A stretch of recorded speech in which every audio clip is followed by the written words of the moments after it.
চিকিৎসক ও রোগীর সুরক্ষায় সংসদে স্বাস্থ্য সুরক্ষা আইন পাশ করা হবে বলে জানিয়েছেন স্বাস্থ্যমন্ত্রী ডাক্তার সামন্তলাল সেন।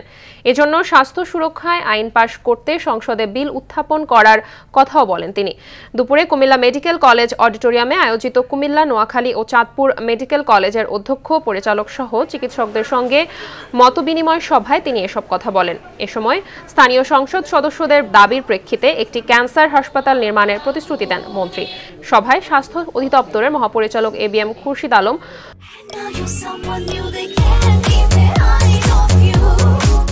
কুমিল্লা সদর আসনের সংসদ সদস্য বীর মুক্তিযোদ্ধা বাহাউদ্দিন বাহার, কুমিল্লা সিটি মেয়র তাহসিন বাহার সূচনা সহ সংশ্লিষ্টরা উপস্থিত ছিলেন।